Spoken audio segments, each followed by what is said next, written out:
Welcome back to another episode of Infidelity Tales Lab. We're thankful for your continued viewership. Before we begin, tell us, where in the world are you watching from? We love knowing our global reach. Now, let's dive into today's story. Chapter 1, Birthday Surprise. Vaughn Mercer stared at the cream-colored invitation in his hand, tracing the embossed lettering with his thumb. Natalie's 35th birthday celebration. His ex-wife of 2 years, celebrating in the sprawling lake house that had once been their shared dream. Now she lived there with Bradley Hoffman, the man she'd married just 8 months after their divorce was finalized. "You don't have to go, Dad," Lily said, her 7-year-old eyes wise beyond their years as she packed her overnight bag. "I can tell Mom you had to work." Vaughn knelt down to her level. "And miss dropping you off?" "Never. Besides, your mom and I agreed to be civil for your sake." What he didn't say was that he would endure far worse than an awkward social gathering to ensure he never missed a moment of Lily's life. The custody arrangement already took too much from him. Every other weekend and Wednesday dinners hardly seemed enough to watch his daughter grow. "Bradley doesn't like when you come inside," Lily said matter-of-factly. Vaughn kept his expression neutral, though his jaw tightened. "Well, that's Bradley's problem, isn't it?" The lake house loomed ahead as Vaughn's Audi wound down the private drive. Natalie had insisted on keeping it in the divorce, the place where they'd spent their first 5 anniversaries before buying it outright. Now, it was transformed, the rustic charm he'd loved replaced with sleek, modern furnishings. Even the exterior had been painted from warm cedar to sterile white. Cars lined the circular driveway. He recognized Natalie's parents' Lexus and several vehicles belonging to friends who'd chosen sides after the divorce. None had chosen his. "Lily!" Natalie exclaimed as they entered, her smile faltering when she spotted Vaughn. She wore a form-fitting black dress, her blonde hair styled in loose waves. "I didn't expect you to come in. Just dropping off the birthday girl," Vaughn said, handing Lily's overnight bag to Natalie. "Happy birthday." Before Natalie could respond, Theodore and Diana Keller approached, their faces hardening at the sight of their former son-in-law. Behind them, Bradley emerged from the crowd, his arm possessively circling Natalie's waist. "Vaughn," Theodore said coldly. "What a surprise." "Hardly a welcome one," Diana muttered, loud enough for Vaughn to hear. Bradley smirked. "Why are you even here?" he asked, as Diana and Theodore laughed in response. The tension was palpable. Vaughn had faced worse in his years as a private security specialist. Warlords and criminals had tried to intimidate him in ways these suburban socialites couldn't imagine. But something in their collective dismissal cut deeper than he cared to admit. "Dad's bringing me to Mom's party," Lily said defensively, moving closer to Vaughn. Bradley bent down to Lily's level, his voice saccharine. "Sweetie, why don't you go find the other kids? They're in the game room, downstairs." "Actually," Lily said, grabbing Vaughn's hand with unexpected urgency, "Dad, we need to leave. Something's wrong." The room fell silent. Vaughn looked into his daughter's eyes and saw genuine fear there. He gave a quiet nod. "I think we'll skip the party after all," Vaughn said calmly. "Seems Lily's not feeling up to it." Natalie stepped forward, her expression shifting from embarrassment to concern. "What's wrong, honey? Are you sick?" "She's fine," Bradley interjected. "She just wants attention." Vaughn felt Lily's grip tighten, her small fingers digging into his palm. Years of training had taught him to recognize warning signs, and every instinct told him his daughter's fear was genuine. "We're leaving," he said firmly. "I'll bring her back tomorrow." "You can't just change the custody schedule whenever you want," Natalie protested, but there was something off about her reaction, more calculated than concerned. Theodore stepped forward aggressively. "Now listen here, Mercer. You don't get to waltz in and disrupt Natalie's special day." As the confrontation escalated, Vaughn noticed something strange. A man standing near the bar was watching the scene with unusual intensity. He wasn't part of Natalie's usual social circle. Vaughn would have remembered him. The stranger caught Vaughn's eye briefly before turning away. "I'll call you later," Vaughn told Natalie, already guiding Lily toward the door.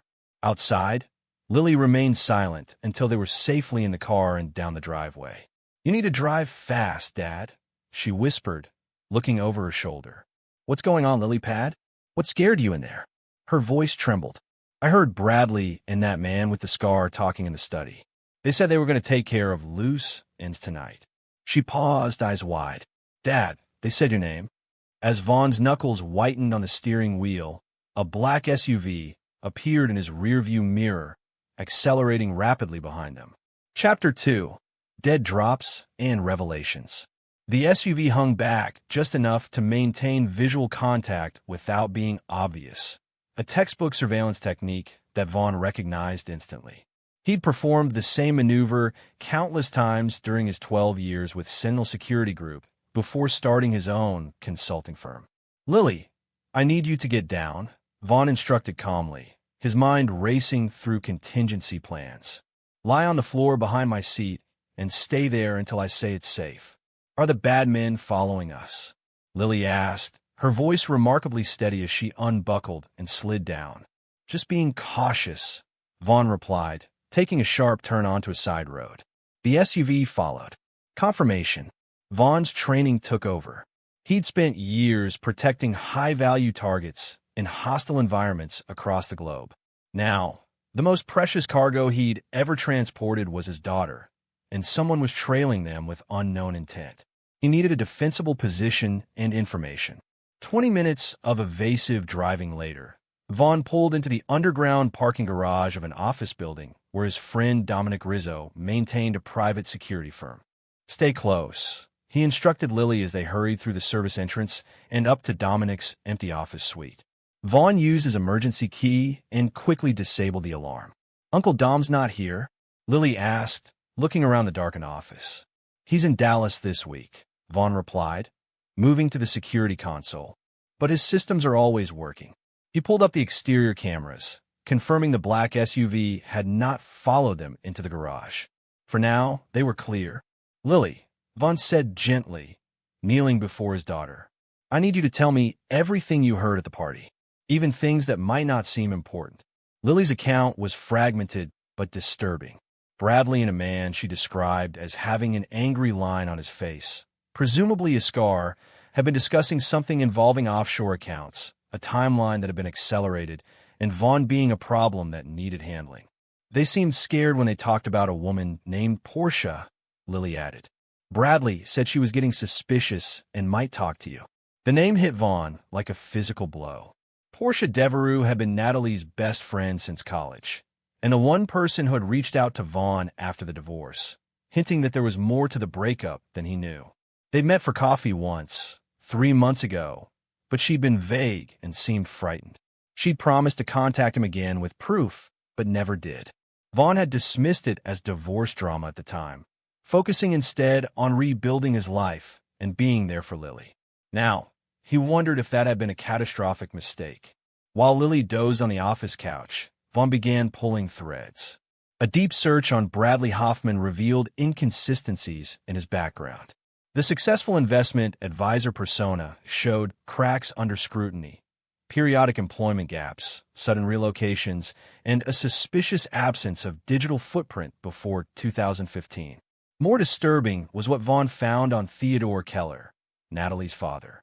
The retired banking executive had been investigated twice by federal authorities for suspicious financial transactions. Both cases were abruptly closed without charges.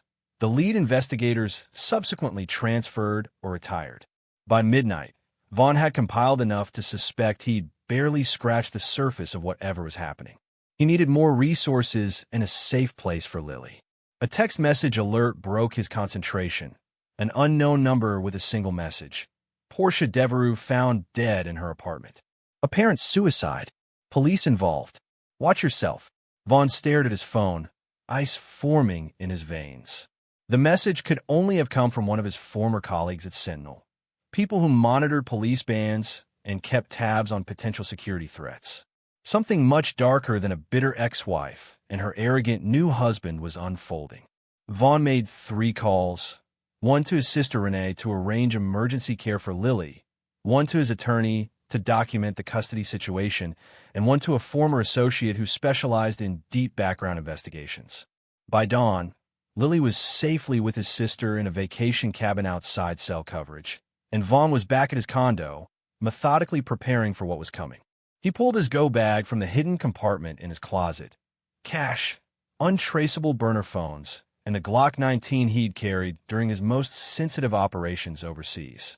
As he loaded the weapon, Natalie's frantic voice filled his voicemail. "Where the hell are you with my daughter? Bradley's calling the police for kidnapping. This is insane, Vaughn. Whatever you think you're doing." He deleted the message and powered down his primary phone. The rules had changed. Someone had killed Portia to keep her quiet, and they wouldn't hesitate to eliminate him next. But unlike Portia, Vaughn wasn't easily eliminated. And now, he had something much more powerful than evidence. He had purpose. Chapter 3: The Devil's Ledger. Rain lashed against the windows of the abandoned waterfront warehouse as Vaughn waited, the cavernous space illuminated only by the faint glow of the city skyline. He checked his watch, 2:37 a.m., and adjusted his position behind a stack of rotting pallets. Franklin Wells was 20 minutes late, which was unlike the fastidious former CIA analyst. In their years working together at Sentinel, Wells had earned the nickname Clockwork for his precision. A delay meant complications. The heavy metal door finally creaked open, and Wells slipped inside, his raincoat glistening with moisture. He moved cautiously, scanning the shadows before approaching the meeting point. "You look like shit, Mercer," Wells said by way of greeting, his voice barely audible over the rain hammering the metal roof. 3 days of digging through other people's nightmares will do that, Vaughn replied. "Tell me you found something." Wells placed a weatherproof case on the ground between them. "I found the Devil's Ledger." He glanced nervously toward the door. "You were right about Bradley Hoffman. The man doesn't exist, at least not before 2015. His real name is Preston Rayburn, former financial operations specialist for a private military contractor called Obsidian Solutions Group. Never heard of them. That's by design. They operate in the spaces between official military operations and corporate interests. Very illegal, very profitable. Your ex-father-in-law, Theodore Keller, was their banking connection through Heritage Trust." Vaughn processed this information, the pieces starting to align. "And Natalie?" Wells looked uncomfortable. "That's where it gets complicated. I can't tell if she's a victim or a participant. Either way, she's in deep." He tapped the case. "Everything's in there. Account numbers, transactions, identities. Enough to bury them all. And Portia Devereux officially ruled a suicide yesterday. Unofficially, Wells grimaced. The ME's preliminary report noted defensive wounds inconsistent with self-harm. Someone made it look like she killed herself. Vaughn had suspected as much. Portia had been trying to warn him months ago, and it had cost her life. "There's more," Wells continued. "Obsidian is preparing for something big. Multiple offshore transfers, new identities being established. Whatever they've been doing, they're getting ready to disappear. With my daughter?" Vaughn's voice had a dangerous edge. "The paperwork I found includes passport documentation for Natalie and a minor female. Different last name, but the birth date matches your daughter's." Vaughn had suspected this since finding the transaction records for a private air charter scheduled 3 days from now. Destination Sao Paulo, connecting to an undisclosed final location. "You need to take this to the FBI," Wells urged. "This is bigger than personal revenge, Vaughn. These people have government contracts, connections in intelligence communities. They've eliminated witnesses before. Like they'll eliminate Lily if she becomes inconvenient." Vaughn asked coldly, "How long would a federal investigation take? Months? Years? By then, my daughter will be gone." Wells sighed, recognizing the resolved expression on his former colleague's face. "What's your play, then?" "I'm going to dismantle their operation, piece by piece," Vaughn said, opening the case to review its contents. "Starting tonight." Among the documents was a detailed dossier on the scarred man Lily had described. Malcolm Reeves, Obsidian's head of security and former Special Forces operator with a troubling record of problem-solving. "One last thing," Wells said, handing Vaughn a flash drive. Security footage from Portia Devereux's apartment building the night she died. Took some doing to get this. Shows Reeves entering her building at 11:42 p.m., leaving at 12:17 a.m. Her time of death was estimated between 11:30 p.m. and 12:30 a.m. Vaughn pocketed the drive. You should disappear for a while, Franklin. Take that vacation to New Zealand you've been talking about. Already booked, Wells confirmed. Vaughn, he hesitated. The woman you married. Either she's been living a double life for years, or she's been systematically deceived by these people. Either way, she's not who you thought she was. The revelation should have hurt, but Vaughn felt only cold resolve. The Natalie he'd loved, or thought he'd loved, had vanished long ago, replaced by a stranger wearing his wife's face. Get going, Vaughn said. And Wells? Thank you. After Wells departed, Vaughn remained in the warehouse, methodically reviewing the evidence and formulating his strategy. The documents revealed a complex network of financial crimes spanning 5 countries, with Theodore Keller and Bradley/Preston at the center. Obsidian had been laundering money through Heritage Trust for years, while using its security operations as cover for activities too terrible to contemplate. But the most sickening discovery came when Vaughn accessed the encrypted files on the flash drive. Beyond the security footage of Reeves entering Porsche's building was a folder labeled Leverage containing surveillance photos of him and Lily at the park, at her school, outside his condo. They'd been watching his daughter, documenting her movements, preparing to use her as collateral. As dawn broke over the city, Von Mercer made a vow. The people who threatened his daughter wouldn't face justice in a courtroom. They would face him, and he would be neither swift nor merciful. He began with a series of phone calls to former associates across the globe, specialists who operated in the shadows and owed him favors. By noon, his plan was in motion. Not the desperate actions of a wronged ex-husband, but the precise, calculated strategy of a man who had spent his career anticipating and neutralizing threats. The first strike would come that very night. Chapter 4. First Blood. The exclusive Oakmont Country Club hummed with subdued conversation as the city's elite gathered for the annual charity gala. At a corner table in the cigar lounge, Theodore Keller held court with 3 other men, their faces flushed from expensive scotch and self-importance. The Shanghai deal closes next week, Theodore was saying. Another $30 million moving through the Cayman account. Scott Levinson, Heritage Trust compliance officer, shifted uncomfortably. We need to discuss the recent Federal Banking Commission inquiries, Theodore. They're asking specific questions about transaction patterns. They always ask questions, Theodore dismissed with a wave. That's why we pay Senator Wilmington's consultation fees.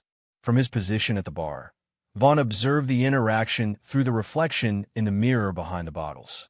The electronic device in his pocket had been capturing every word of Theodore's conversation for the past 40 minutes.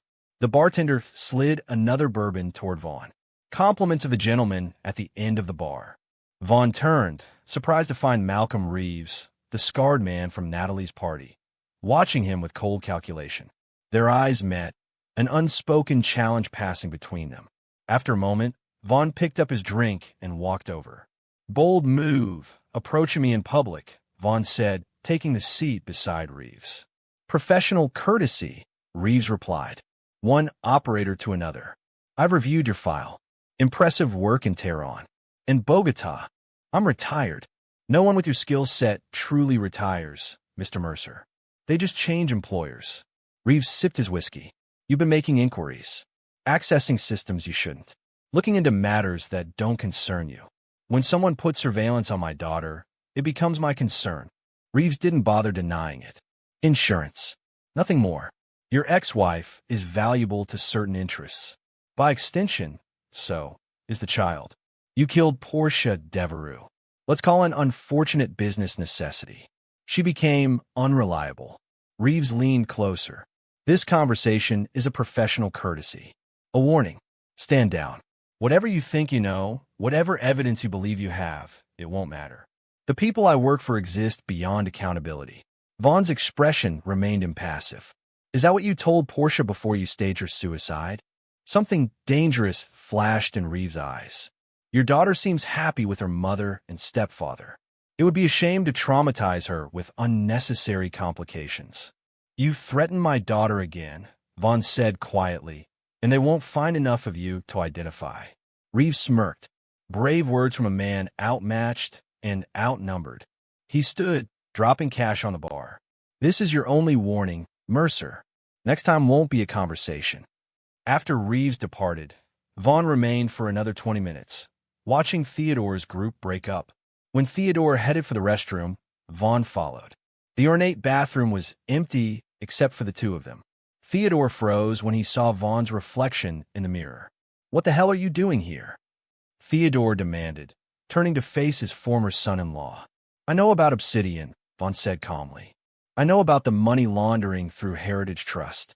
I know you're planning to disappear with Natalie and my daughter." The color drained from Theodore's face. "You have no idea what you're talking about. Portia Devereux tried to warn me. You had her killed." "I didn't," Theodore began, then caught himself. "Whatever you think you know, you can't prove it. And if you could, you wouldn't be here alone. You'd have brought authorities." "I'm not interested in legal justice," Vaughn replied. "Just justice." "Are you threatening me?" Theodore's indignation barely masked his fear. "I'm promising you this. If you try to take my daughter out of the country, I will dismantle everything you've built. Everyone you care about will watch as you're exposed and ruined." Theodore's shock transformed into cruel amusement. "You still don't get it, do you? Natalie never loved you. You were useful, a security expert with connections and no family complications. She married you on my instruction. Your function was to provide cover and legitimacy while we expanded operations." The revelation landed like a physical blow, but Vaughn's expression remained unchanged. "And Lily, an unfortunate complication. Natalie was supposed to remain childless, but she became attached to the idea of motherhood." Theodore straightened his tie. "You've wasted enough of my time with these melodramatic accusations. Stay away from my family, or the consequences will be severe." As Theodore moved to leave, Vaughn placed a hand on his shoulder. "One last thing." He held up his phone, showing Theodore the active recording. "Your conversation about the Shanghai deal and Senator Wilmington has already been sent to 3 separate secure locations. If anything happens to me or Lily, it goes to the FBI, Interpol, and the Wall Street Journal simultaneously." Theodore's face contorted with rage. "You're playing a dangerous game." "No," Vaughn replied. "I'm ending one." Later that night, Scott Levinson, Heritage Trust compliance officer, received an anonymous package containing irrefutable evidence of Theodore Keller's financial crimes, along with details of Obsidian's operations. By morning, he would deliver it all to the Federal Banking Commission, setting in motion the first phase of Vaughn's plan. Meanwhile, in a luxury downtown apartment, Malcolm Reeves discovered his secure personal server had been breached, all files copied and deleted. His offshore accounts were emptied, digital identity erased. On his bathroom mirror, written in his own shaving cream, "First warning." The hunt had begun. Chapter 5. The Hourglass Turns. Morning sunlight streamed through the blinds of the safe house apartment as Vaughn reviewed the latest intelligence from his network. Heritage Trust was in chaos. The Federal Banking Commission had arrived unannounced at 8 a.m. with a warrant, and Theodore Keller had been escorted from the building in full view of his employees. It would be hours before he secured bail. The burner phone on the table buzzed. A text from his sister. "Lily's safe. No unusual activity. She misses you." Vaughn allowed himself a moment of relief before refocusing. The clock was ticking. With Theodore detained, Obsidian would accelerate their evacuation plans.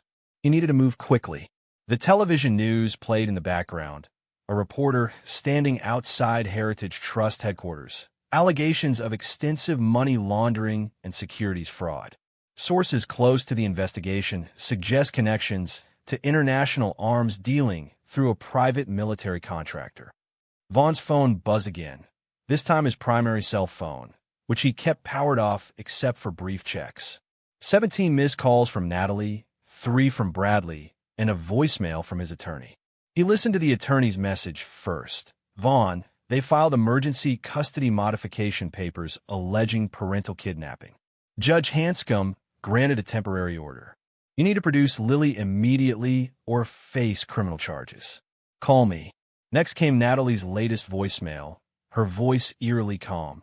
"Vaughn, you've put us in an impossible position. Whatever you think you know, you're wrong. Bradley, and I just want what's best for Lily. Bring her home, and we can talk this through like adults. Please, before this gets any worse. The calculated manipulation in her tone confirmed what Theodore had revealed. Natalie had never been who she pretended to be. The woman he'd loved, the mother of his child, had been a carefully constructed fiction. A knock at the door interrupted his thoughts. 3 short raps, a pause, then 2 more, the arranged signal. Vaughn checked the peephole before admitting Gabriella Costa, a former intelligence analyst who now worked as a private investigator. "You look terrible," she observed, setting down her laptop bag. "Sleeping's overrated," Vaughn replied. "What did you find?" "Your ex-wife's been busy," Gabriella said, opening her laptop. "In the past 48 hours, she's liquidated over $2 million in assets and transferred the funds through a series of shell companies. Classic laundering pattern. Destination: final transfer went to an account in the Cayman Islands registered to a company called Blue Horizon Ventures. Obsidian subsidiary, Vaughn noted. They're preparing to run. Gabriella nodded. There's more. Bradley Hoffman, or Preston Rayburn, whatever he's calling himself, has been making calls to a private airfield outside the city. Changed their departure time from Friday to tomorrow night. The accelerated timeline was concerning but not unexpected. With Theodore compromised and Vaughn clearly onto them, they would be desperate to escape. What about Malcolm Reeves?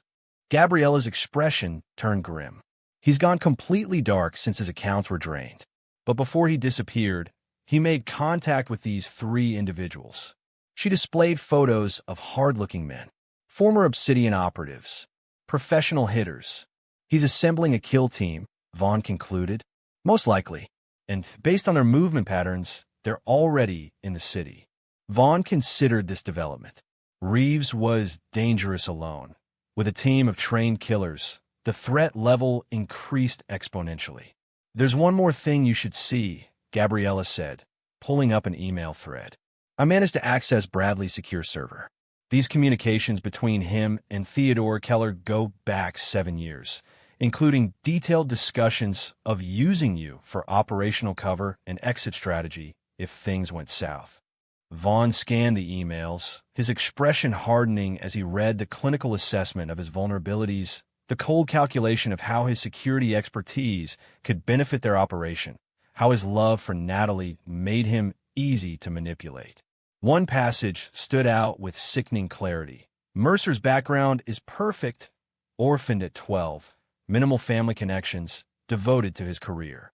Once Natalie establishes the relationship, his protective instincts will make him putty in her hands. The marriage needs to last 3 to 5 years minimum for optimal credibility. Vaughn had always believed his orphan status and self-reliance were strengths. These people had seen them as exploitable weaknesses. "They've been planning this for years," he said quietly. "It gets worse," Gabriella replied, showing him another document. "Contingency plans for asset removal if you became problematic. They were prepared to eliminate you from the beginning." The final piece clicked into place. His marriage, his life with Natalie, all of it had been an elaborate cover operation. The only real thing to come from it was Lily, and even she had been viewed as a complication rather than a child. "What's your next move?" Gabriella asked. Vaughn closed the laptop. "I need to see Natalie. Face to face. That's suicide with Reeves hunting you." "I'm counting on it," Vaughn replied. "Give me everything on the private airfield, security layouts, personnel, flight plans. And I need eyes on Bradley. If he moves, I want to know." After Gabriella left, Vaughn prepared for the confrontation ahead. He cleaned his weapon, methodically checked his equipment, and reviewed the intelligence again. The pieces were in place. Now he needed to force his opponents to make their move. He sent a text message to Natalie from a burner phone. "We need to talk. Alone. About Lily's future. Meet me at Westlake Park near the fountain. 3 p.m. Come alone, or I release everything I have to the authorities." The response came within minutes. "I'll be there." Vaughn knew she wouldn't come alone. Bradley would insist on protection, especially with Reeves available. They would see this as an opportunity to eliminate the threat he posed, secure Lily's location, and proceed with their escape plan. It was exactly what he was counting on. At precisely 2:45 p.m., Vaughn entered Westlake Park from the south entrance, keeping to the crowded areas as he made his way toward the fountain. He spotted Natalie immediately, her blonde hair catching the afternoon sun as she sat on a bench, sunglasses concealing her eyes. What she didn't realize was that Vaughn had arrived 90 minutes earlier to position resources and identify the trap they'd set. From his vantage point, he could see the two men in casual clothes positioned at the north and east entrances. A third man sat reading a newspaper on a bench with clear sight lines to Natalie. Malcolm Rees himself would be coordinating from a distance, likely from one of the overlooking buildings. Vaughn approached Natalie from behind, noting how she tensed when she sensed his presence.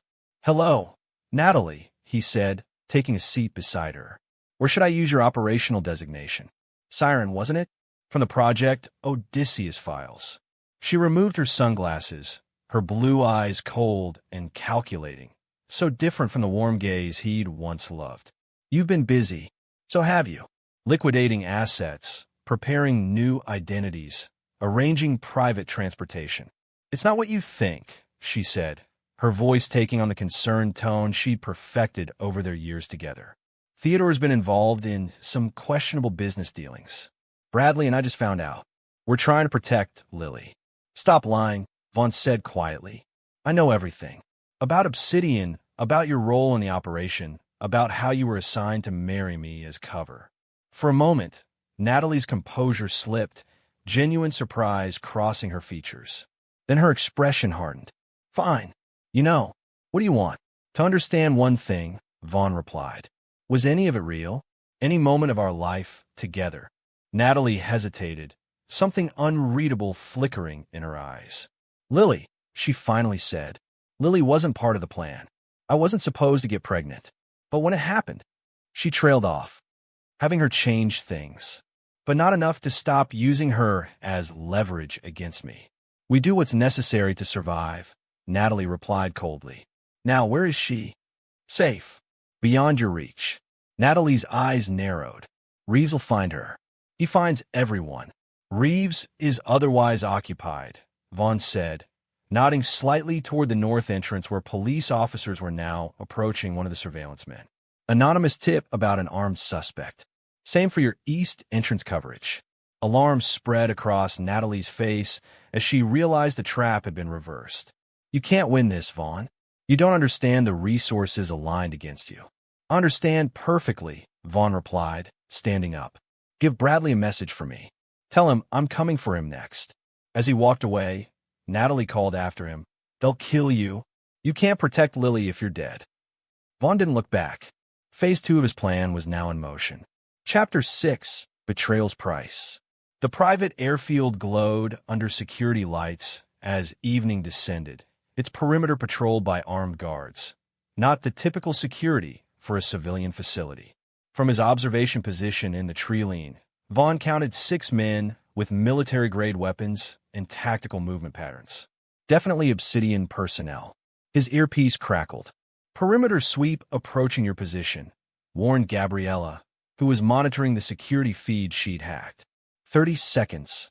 Vaughn melted deeper into the shadows as 2 guards passed within yards of his location, their conversation drifting through the darkness. "Triple the detail after what happened to Keller," one was saying. "Rayburn's freaking out. Can you blame him? Someone systematically dismantled our entire operation in 72 hours. You think it's really just the ex-husband? Whoever it is, they're good. Too good." Once they passed, Vaughn continued his approach to the hangar where a Gulfstream G650 was being prepared for departure. According to the flight plan Gabriella had obtained, it was scheduled for a 2 a.m. takeoff, destination Sao Paulo, then onward to an undisclosed location. "I have eyes on primary target," Gabriella reported. "Bradley and Natalie just arrived. 2-vehicle convoy, heavily armed escort." "Any sign of Reeves?" "Negative. But satellite thermal shows 8, possibly 9 armed individuals inside the main hangar. They're expecting trouble. They were right to expect it, though not in the way they anticipated." Vaughn had no intention of assaulting a fortified position held by former Special Forces operators. He had a different approach in mind. Execute Phase 3, he instructed. Across the city, coordinated events began unfolding. Federal agents raided 3 Obsidian Front companies based on anonymous tips and documented evidence. Local police, acting on similar information, secured Malcolm Reeves' safe house, finding enough illegal weapons to guarantee federal charges. Most significantly, every major news outlet simultaneously received comprehensive files on Obsidian's illegal operations, complete with Bradley Hoffman/Preston Rayburn's involvement and connections to Theodore Keller. The reaction at the airfield was immediate. Vaughn watched through high-powered binoculars as Bradley emerged from the hangar, shouting into his phone. Even from a distance, the panic in his body language was evident. "They're accelerating departure," Gabriella reported, requesting immediate clearance for takeoff. "Right on schedule," Vaughn replied, making his way toward the administrative building at the far end of the airfield. Unlike the hangar, this structure had minimal security, all attention focused on protecting the aircraft and its passengers. Inside, he moved silently through darkened corridors until he reached the communications room. The lone technician never saw him coming, a pressure point at the base of the neck, rendering him unconscious without injury.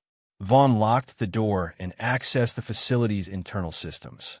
Within minutes, he had control of the airfield's communications, security cameras, and most importantly, the fuel management system for the Gulfstream.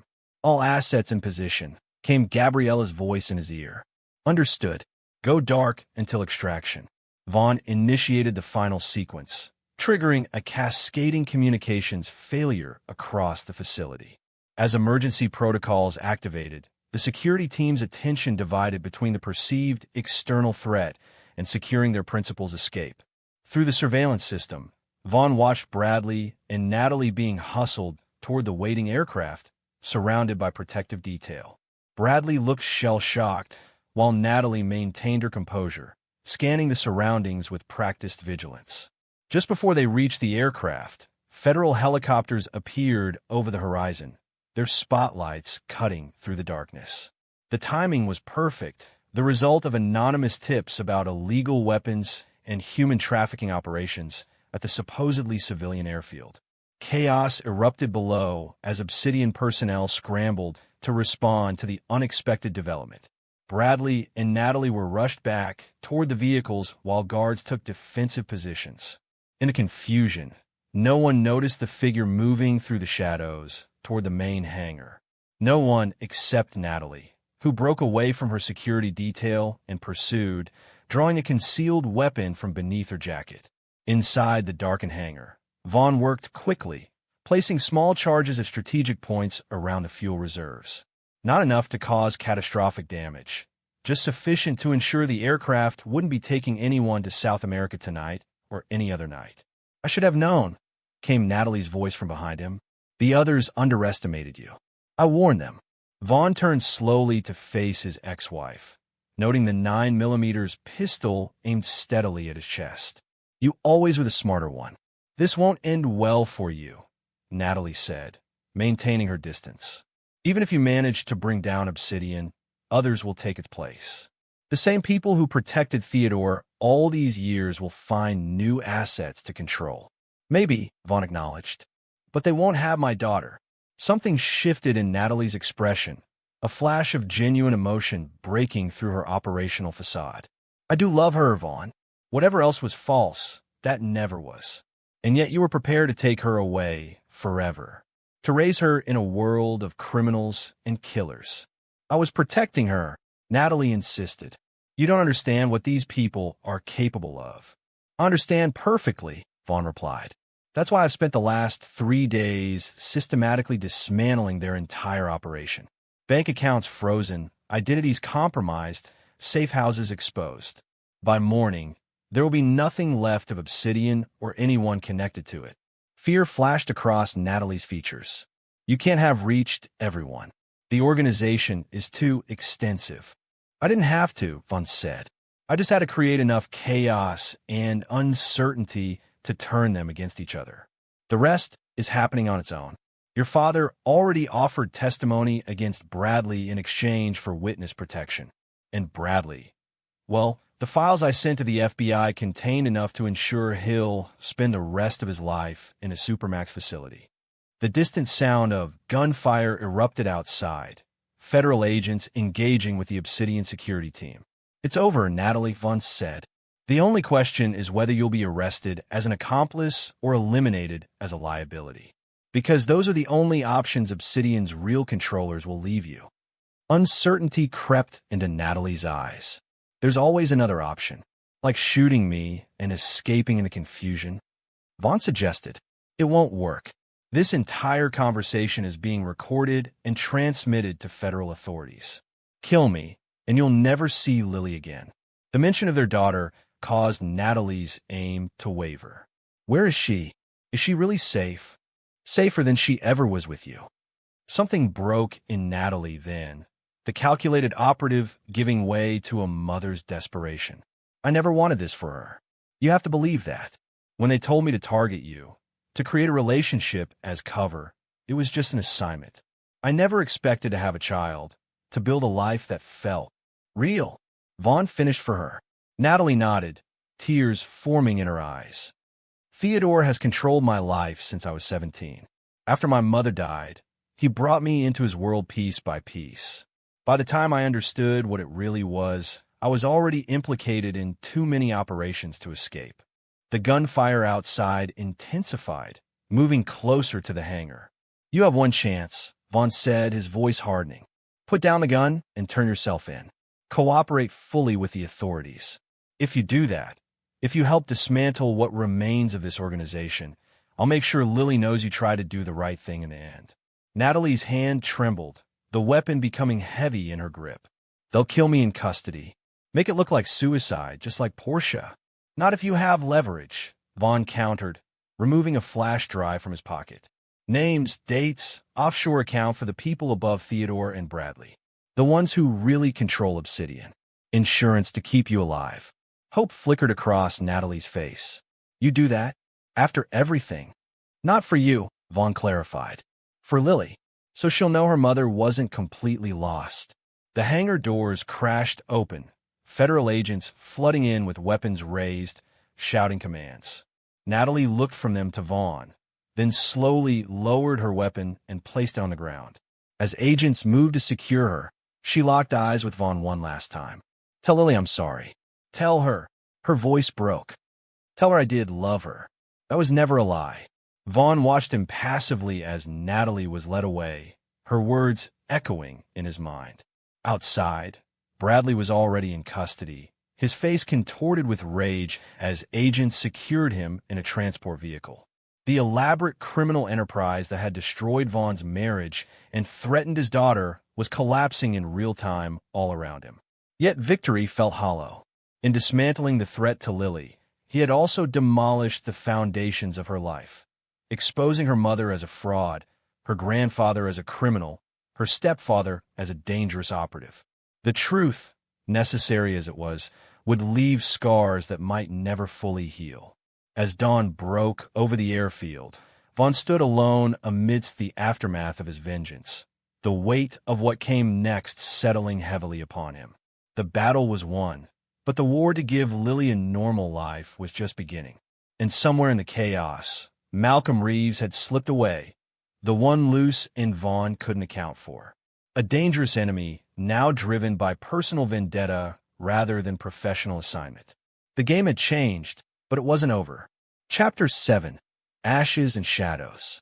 3 months after the dramatic raid at the airfield, Vaughn sat in the office of Assistant U.S. Attorney Sophia Mendez, reviewing the latest developments in the case against Obsidian Solutions Group and its principals. "Theodore Keller's testimony has been extensive," Mendez said, sliding a file across her desk. "With his cooperation, we've identified 7 other financial institutions involved in laundering Obsidian funds. The investigation has expanded to 3 continents." "And Bradley?" Vaughn asked, using the name he still associated with his daughter's former stepfather, though the man now answered to his real identity, Preston Rayburn. "Refusing to cooperate.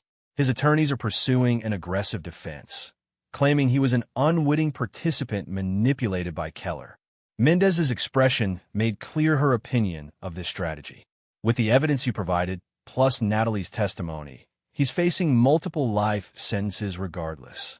Natalie, even after everything, her name still evoked complicated emotions. She remained in federal custody, her cooperation ensuring protection from both prosecution and the remnants of Obsidian seeking to silence her. Have there been any credible threats against her? Vaughn asked. Mendez nodded grimly. 2 attempts in the first month. We've since moved her to a more secure facility under a different identity. The information she's providing about Obsidian's government contracts has made some very powerful people nervous. Any sign of Malcolm Reeves? Nothing concrete. Intelligence suggests he may have fled to Eastern Europe, but that's unconfirmed. He's resourceful, and now he has a personal vendetta against you. Vaughn had expected as much. Reeves wasn't the type to accept defeat gracefully, especially such a public and comprehensive one. We can offer you witness protection, Mendez said, not for the first time. You and your daughter, new identities, relocation. Lily needs stability, not another upheaval, Vaughn replied. And I won't spend my life looking over my shoulder. Reeves will surface eventually. When he does, I'll be ready. After leaving the prosecutor's office, Vaughn drove to his sister Renee's suburban home, where Lily had been staying while he established their new life. The custody situation had been resolved definitively in his favor, given Natalie's circumstances, but he knew the emotional wounds would take much longer to heal. He found Lily in the backyard, helping her aunt plant flowers in the garden. Her face lit up when she saw him, and she raced across the lawn to fling herself into his arms. Dad, did you bring it? Did you? Vaughn smiled, the weight of the past months momentarily lifting. Bring what? I don't remember promising anything. Dad, Lily protested, seeing through his teasing. You promised. The puppy. Oh, that, Vaughn said, pretending to suddenly remember. Well, as it happens. He gestured toward his sister, who was walking around the side of the house with a squirming golden retriever puppy in her arms. Lily's squeal of delight was worth every moment of the nightmare they'd endured. As she raced to meet her new companion, Renee approached her brother. You're spoiling her, she observed, though her tone held no criticism. She deserves some joy after everything she's been through, Vaughn replied, watching as Lily and the puppy tumbled together on the grass. How's the new place coming along? Final security installation tomorrow, then we're clear to move in. Renee studied her brother's face. You really think he'll come for you? Reeves? It's not a question of if, only when, Vaughn replied quietly. But I've taken precautions. The new house is as secure as a government facility, with escape routes and panic rooms. I've engaged round-the-clock surveillance. When he makes his move, we'll be ready. And Lily? How much does she understand about what happened? Vaughn sighed. The child psychologist said to be honest but age-appropriate. She knows her mother did some bad things and is helping the police now. She knows Bradley wasn't who he pretended to be. The rest we'll address when she's older. The conversation paused as Lily ran over to show them how the puppy already knew how to sit on command. After she returned to playing, Renee spoke again. And Natalie? Will Lily ever see her again? That's up to the federal marshals and witness security, Vaughn replied. And ultimately, it will be Lily's decision when she's old enough to make it. That evening, after tucking Lily into bed at Renee's house, Vaughn drove to the new home he'd purchased, a modernist structure on a hilltop with clear sight lines in all directions. The extensive security system alerted him to a potential intrusion at the perimeter, but verification showed only a deer passing through the wooded area behind the property. Inside, he checked each room methodically, a habit from his years in high-risk security work. The house was empty, yet he couldn't shake the sensation of being watched. Intuition or paranoia. In his line of work, the difference had often meant survival. His phone buzzed with a text message from an unknown number. She has her eyes. Central Park Playground. Yellow Jacket. Tuesday, 3 p.m. Vaughn's blood ran cold. Attached was a photo of Lily at her school, taken earlier that day. He immediately called his surveillance team, demanding to know how someone had gotten close enough for the photo. Their confusion and assurances that the school perimeter had been secure offered no comfort. The message could only have come from Malcolm Reeves. Somehow, despite all precautions, he had reached Lily's school. The implied threat was clear: I can get to her anytime. Vaughn considered his options. The specified meeting was obviously a trap, yet ignoring it would only embolden Reeves. Reporting it to federal authorities would trigger protective measures that might drive Reeves deeper underground without neutralizing the threat. No, this would end only one way: a direct confrontation on terms Vaughn could control. He would attend the meeting, but not in the way Reeves expected. Over the next 3 days, Vaughn made meticulous preparations. Lily and Renee were relocated to a secure facility known only to him. His most trusted former colleagues were positioned strategically around Central Park, creating an invisible security net. Every possible ambush point was identified and countered. When Tuesday arrived, Vaughn approached the playground from an unexpected direction, having altered his appearance with subtle but effective changes. From his position, he had clear sight lines to the playground where children played under parents' watchful eyes. At precisely 3 p.m., a man in a yellow jacket sat on a bench facing the playground. Not Reeves. His build and movement patterns were wrong. A proxy sent to make initial contact or confirm Vaughn's presence. Through his earpiece, Vaughn received confirmation from his team: Yellow Jacket is clean. No weapons. Carrying a mobile phone and what appears to be an envelope, Vaughn approached cautiously, taking a seat beside the man while maintaining awareness of his surroundings.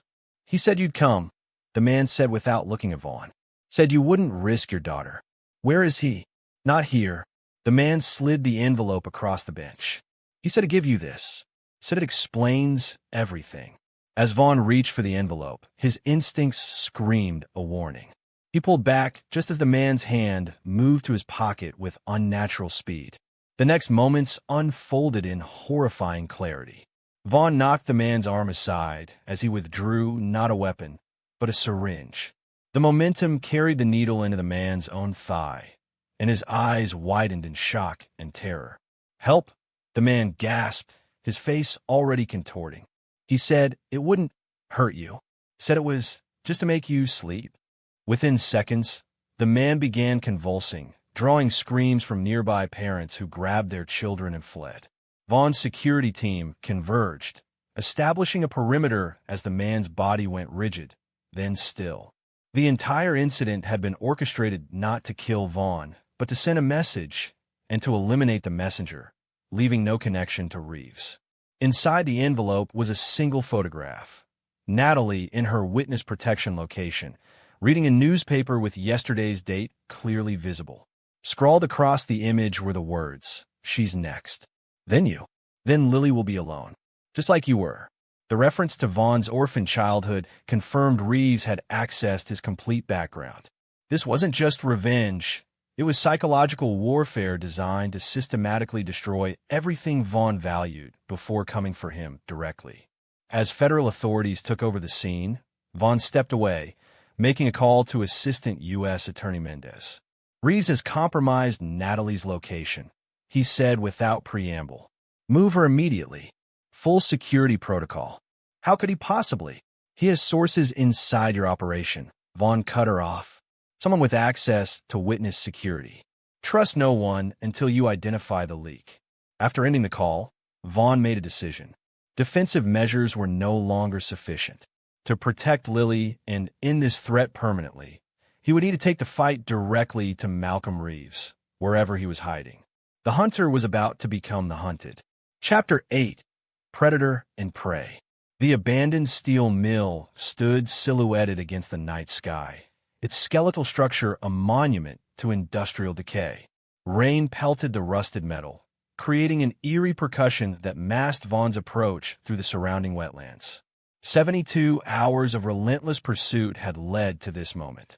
After the Central Park incident, Vaughn had activated a network of contacts stretching from former intelligence operatives to underground information brokers. The trail had led first to a safe house in Newark, then to a money transfer in Philadelphia, and finally to this desolate location 20 miles outside Pittsburgh. According to his intelligence, Malcolm Reeves had established a temporary base of operations here. gathering resources and personnel for what would likely be his endgame move against Vaughn and potentially Natalie. Thermal imaging from a drone pass had confirmed 4 heat signatures inside the main structure. One stationary in what had once been the administrative office, the others patrolling in rotating patterns. Security cameras had been positioned at strategic points around the perimeter, but the recent storm had created power fluctuations that Vaughn could exploit. He approached the east access point during a calculated power dip, using the momentary camera blindness to breach the outer fence. Inside the complex, he moved like a ghost between massive, rusting machinery, his progress deliberate and unhurried. Rushing would create mistakes, and against an opponent like Reeves, a single mistake would be fatal. The first sentry fell silently, a precise sleeper hold rendering him unconscious before he could alert his companions. Vaughn zip-tied the man's hands and feet, then secured him in a drainage culvert, alive but contained. The second guard proved more challenging, his movement pattern less predictable than initial surveillance had suggested. Vaughn was forced to remain motionless behind a collapsed conveyor belt for 18 minutes, rain soaking through his tactical gear, before an opportunity presented itself. Again, he opted for non-lethal neutralization, a decision that wasn't born of mercy but calculation. Bodies created complications and investigations. Unconscious guards could be questioned later. As he approached the administrative building, Vaughn detected the faint blue glow of electronics through the grime-covered windows. Reeves would have established a command center, likely with surveillance feeds and communications equipment. The third guard would be positioned to protect this resource.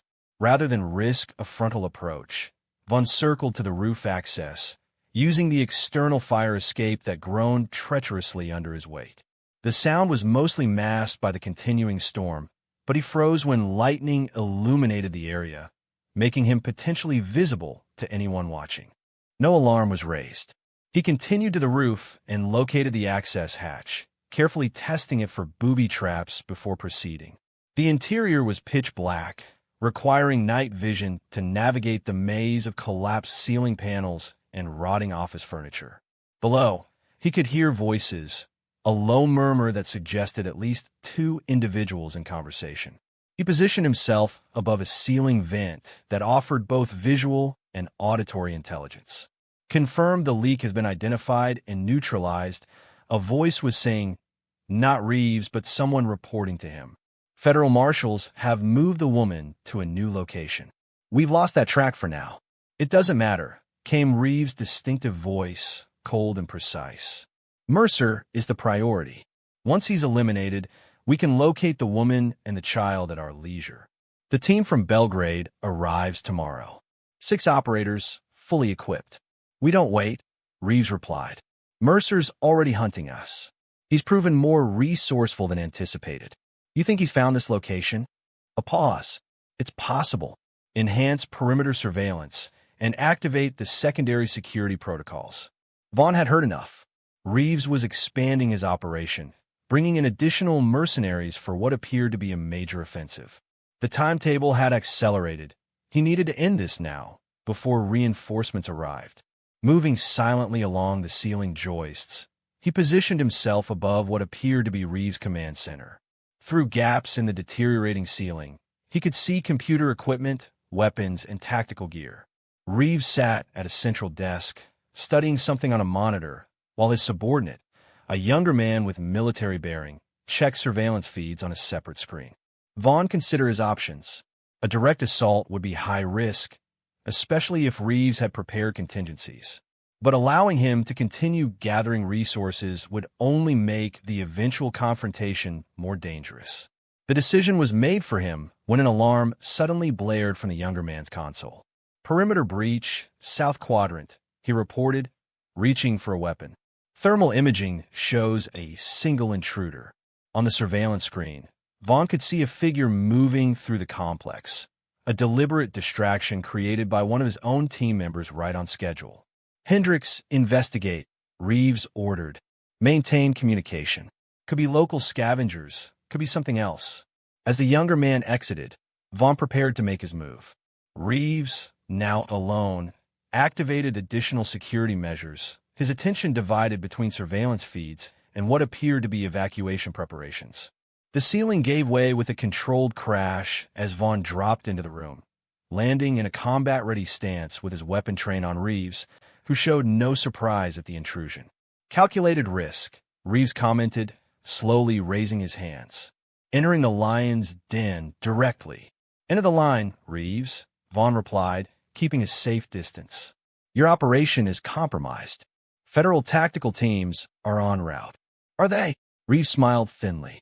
Or are you here alone, driven by personal vendetta rather than professional judgment? The Vaughn Mercer I studied wouldn't risk a sanctioned operation with his daughter's safety at stake. The Vaughn Mercer you studied doesn't exist anymore, Vaughn replied coldly. You in Obsidian saw to that when you destroyed my life and threatened my child. Reeves gave a small shrug. Collateral damage in a larger operation. Nothing personal until you made it so. Sending assassins after my daughter made it personal. Insurance policy, Reeves corrected. A rational strategy you would have employed in my position. We're not so different, you and I. Both trained to assess threats and eliminate them efficiently. The difference, Vaughn said, is that I don't target children.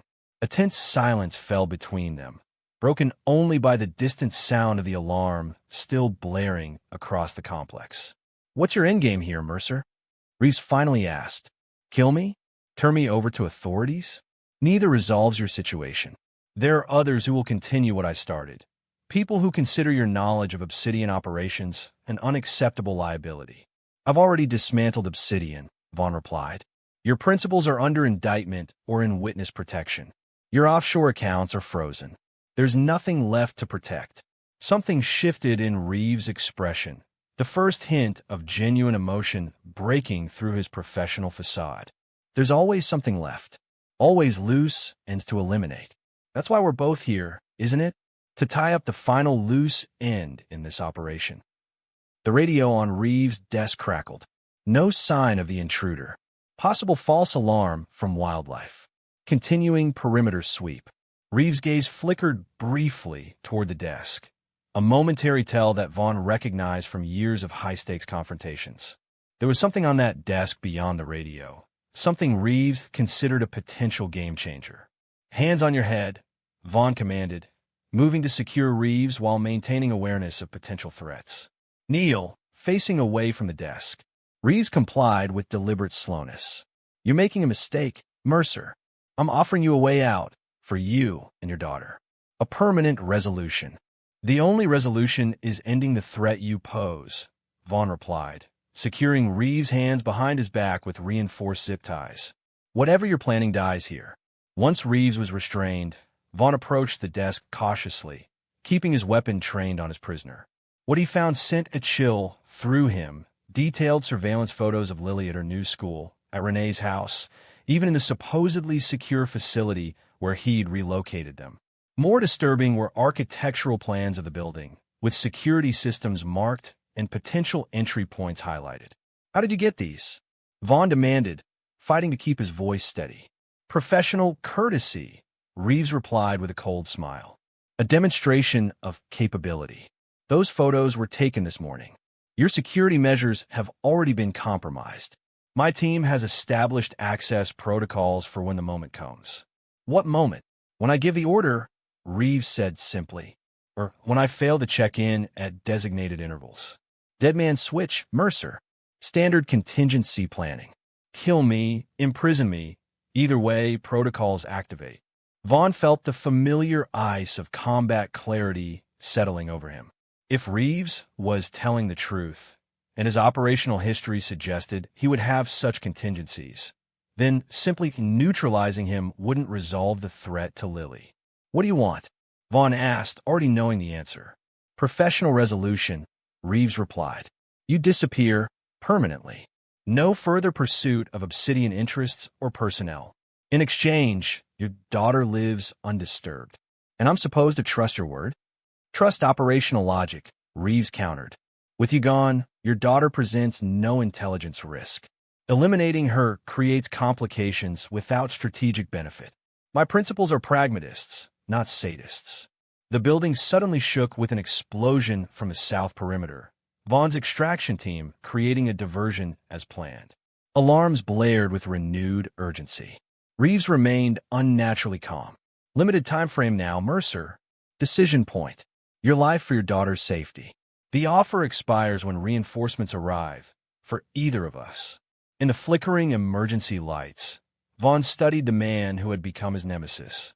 Reeves was a professional, ruthless but rational. If he gave his word on operational grounds, he would likely keep it, if only because breaking it would be inefficient. But there was something in Reeves' eyes, a calculating anticipation that triggered Vaughn's instincts. This was too convenient, too neat a resolution. Show me the dead man's switch, Vaughn demanded. Prove it exists. Reeves nodded toward a laptop on the side table. Access code is Theta 97 Victor. Check the automated protocols folder. Maintaining his weapon's aim, Vaughn accessed the system, finding exactly what Reeves had described. A sophisticated protocol requiring regular authentication to prevent automated execution of pre-programmed commands. The target coordinates matched Lily's location. What Reeves couldn't know was that Vaughn had already moved Lily again after detecting unexplained surveillance activity near the secure facility. The coordinates targeted an empty location. Satisfied? Reeves asked. Almost, Vaughn replied, closing the laptop. One more thing. Without warning, he struck Reeves with precise force at the base of the skull, rendering him unconscious. Working quickly, he accessed Reeves' communication devices, downloading all data to an encrypted drive. The information would allow him to identify and neutralize the remaining threats in Reeves' network. The building shook with another explosion, closer this time. Extraction was imminent. Vaughn looked down at Reeves' unconscious form, considering his options. Killing him would be the simplest solution, permanent elimination of the threat. But it would also mean crossing a line Vaughn had maintained throughout his career, even during the darkest operations. Instead, he placed an anonymous call to federal authorities, providing the location and evidence of Reeves' activities. Obsidian was already under federal investigation. Its head of security would face justice through legal channels. Before departing, Vaughn left a single item beside Reeves, a chess piece. A black king toppled on its side, the universal symbol of checkmate. As extraction helicopters approached, Vaughn disappeared into the night, carrying with him the means to end the threat to his daughter once and for all. The predator had become the prey, and the hunt was finally over. Chapter 9. Unforgiving. 1 year later, Vaughn stood on the deck of his new home in northern Michigan, watching as Lily played with her dog in the sprawling yard that sloped down to a private lake. Autumn had painted the surrounding forests in brilliant red and gold, creating a postcard-perfect setting that seemed worlds away from the darkness they'd escaped. The final dismantling of Malcolm Reeves' network had taken months of meticulous work. The data extracted from his systems had revealed a complex web of operatives, safe houses, and contingency plans, all of which Vaughn had systematically neutralized with the reluctant assistance of federal authorities. Reeves himself had been sentenced to life imprisonment without parole, his trial conducted under unusual security measures given the sensitive nature of Obsidian's government connections. Theodore Keller had received a reduced sentence in exchange for his comprehensive testimony, while Bradley/Preston faced multiple consecutive life terms. Natalie remained in witness protection, her cooperation continuing to unravel the international aspects of Obsidian's operations. According to Mendez, she asked about Lily regularly, though no direct contact had been established. That decision remained in Vaughn's hands, and so far, he had chosen to maintain distance, not out of cruelty, but concern for Lily's emotional well-being. The child psychologist had advised a gradual approach to reintroducing Natalie into Lily's life, if at all. The sound of tires on gravel interrupted his thoughts. A government-issue SUV approached along the private drive, parking near the front entrance. Assistant U.S. Attorney Mendez emerged, looking more casual than Vaughn had ever seen her in jeans and a light jacket. "Mr. Mercer," she greeted him as he came around from the deck. "Thank you for agreeing to meet." "You said it was important," Vaughn replied, leading her inside the house where Lily couldn't overhear. Has something happened with Reeves? Not Reeves, Mendez said, accepting the coffee he offered. Natalie. She's been insisting on seeing Lily, becoming quite adamant about it. Vaughn's expression hardened. The court granted me sole custody with visitation at my discretion. Nothing has changed. Legally, no, Mendez agreed. But she's making formal requests through official channels now. Given her continued cooperation, some in the Justice Department are sympathetic. And you? Mendez sighed. I'm here as a courtesy, Vaughn, to warn you that pressure may be coming. Natalie has powerful advocates now. People who see her as instrumental in bringing down a significant national security threat. She was part of that threat, Vaughn reminded her. She helped create it, under duress, according to her testimony. The coercion angle has gained traction with the courts. Vaughn stared out the window at Lily, considering the implications. What does she want exactly? Supervised visitation to start. Eventually, shared custody once her situation stabilizes. No, the word was simple, final. She forfeited that right when she planned to disappear with Lily as part of a criminal enterprise, when she allowed my daughter to be used as leverage in their operations. She claimed she was protecting Lily from worse alternatives, Mendez said, that Theodore threatened both of them if she didn't comply with his plans. And her initial targeting of me, her false marriage, was that protection too? Mendez had no answer for that. I need you to understand something, Vaughn continued, his voice quiet but intense. I've forgiven many things in my life. Betrayals, injuries, even attempts on my life. But I will never, never forgive anyone who endangers my child. Natalie crossed that line. So did Theodore. So did Bradley. There is no coming back from that. The courts may not see it that way, Mendez warned. They tend to favor maternal relationships when possible. Let me be perfectly clear, Vaughn said, leaning forward. If the courts attempt to force this issue, I will release everything I have on Obsidian's government connections. Every contract, every operation, every official who looked the other way. The complete data set that I extracted from Reeves systems, but never fully disclosed to your department. Mendez paled slightly. That would compromise ongoing cases, jeopardize national security. Then I suggest you make that clear to whoever is advocating for Natalie, Vaughn replied. My priority is my daughter's safety and well-being. Nothing else matters. After Mendez departed, Vaughn remained in his study, reviewing the extensive security measures that protected their new home. The property was registered under a corporate entity with no connection to his name. Their electronic footprint was minimal, their movements unpredictable. He had created a fortress, not of walls and alarms, but of anonymity and strategic precaution. Lily's laughter drifted through the open window as she played with her friend from the neighboring property, the first real friendship she developed since the upheaval. The child psychologist had reported significant progress in her emotional recovery, noting that the stability of their new life was helping her process the traumatic events of the past. That evening, as he tucked Lily into bed, she asked the question she occasionally revisited. Dad, will I ever see Mom again? Vaughn sat on the edge of her bed, choosing his words carefully. Your mom is still helping the police with some very important work. It makes it difficult for her to visit right now. But someday, when you're older, you'll have choices about that, he said truthfully. And I'll support whatever you decide. Lily considered this, her young face thoughtful. Bradley wasn't a good person, was he? No, he wasn't. And Grandpa Theodore? Vaughn sighed. He made some very bad decisions that hurt a lot of people. What about Mom? Did she make bad decisions too? The question hung in the air between them, weighted with implications beyond Lily's understanding. Vaughn had promised never to lie to his daughter, even when the truth was difficult. Yes, he said finally, she did, but she's trying to make better ones now. This seemed to satisfy Lily, who nodded solemnly before changing the subject to her upcoming science project. After finishing their bedtime routine, Vaughn kissed her forehead and turned out the light, leaving the door slightly ajar, as she preferred. In his study, he opened the secure laptop that maintained his monitoring systems. The regular status reports from his security team showed no unusual activity around their perimeter or in the digital surveillance of potential threats. Natalie remained at her witness protection location in Arizona. Malcolm Reeves remained in maximum security at ADX Florence.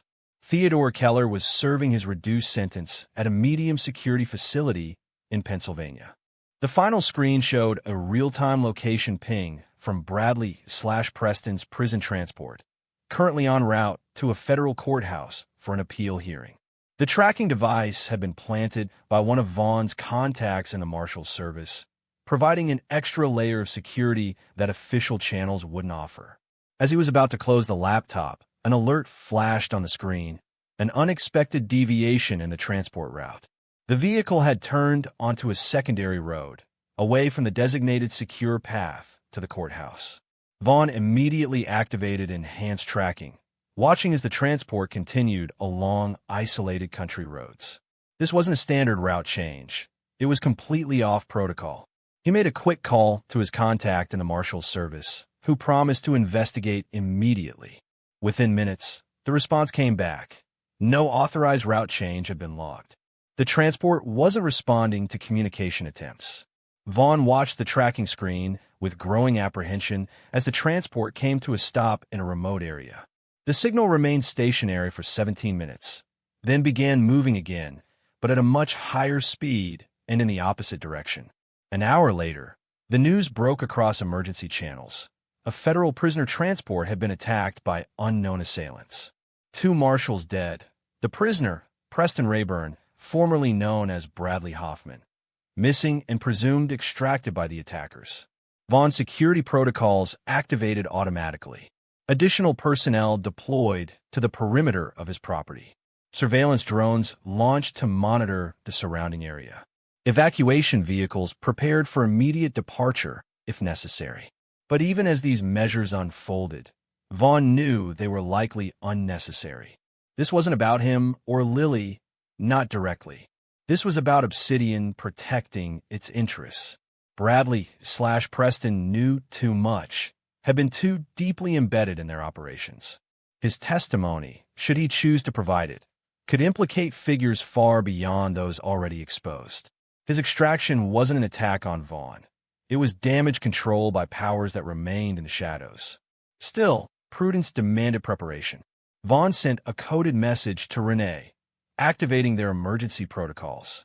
Within 30 minutes, she arrived to stay with Lily while he addressed the potential threat. "Is it happening again?"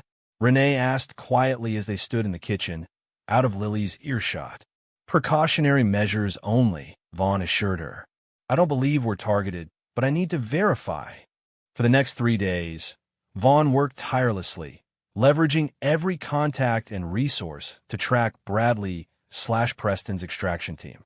The trail led through 3 states before going cold at a private airfield in New Mexico, a familiar pattern suggesting the same networks that had nearly helped Natalie and Bradley escape a year earlier. Analysis of communication patterns and financial transactions confirmed his initial assessment. This was an internal Obsidian matter.